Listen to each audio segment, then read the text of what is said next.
Hello, my name is Amina Edris, and I will be performing the role of Cleopatra in the world premiere of John Adams's Antony and Cleopatra with the San Francisco Opera. So I found out about this contract when I was in Toronto. I was singing Violetta and La Traviata, very, very different music to John Adams.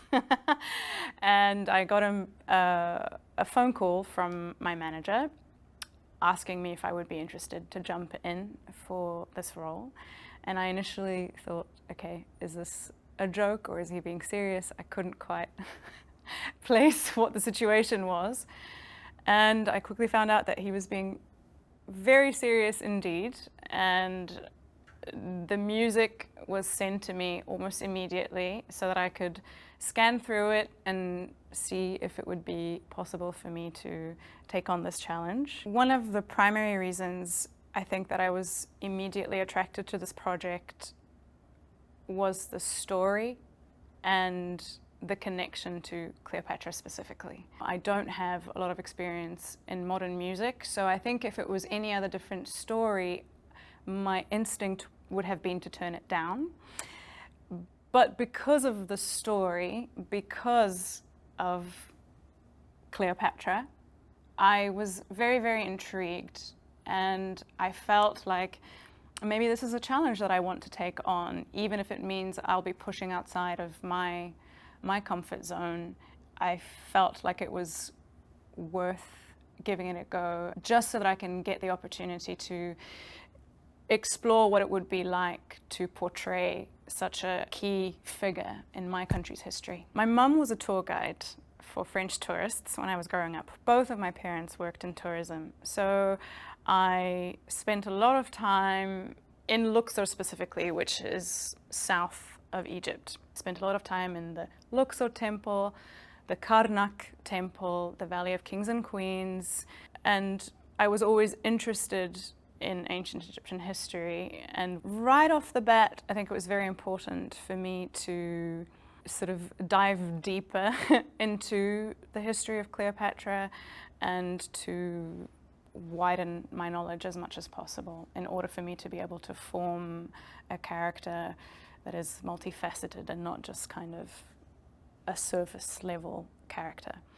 And immediately I started reading a few biographies of hers, and I noticed that it was quite difficult to distinguish what was fact and what was fiction, because there is so much about her that is unknown.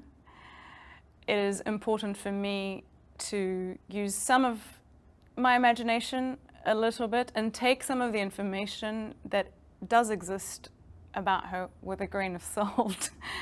At the end of the day, much of her story was told by the Romans, who wanted to spread rumors of her. They chose to portray her as this kind of seductive, sexual, conniving woman. And I'm not so sure this is the path that I want to take when I'm portraying her, because I think in order for her to have been as successful as she was in her time, there has to be more than her sexual prowess, right?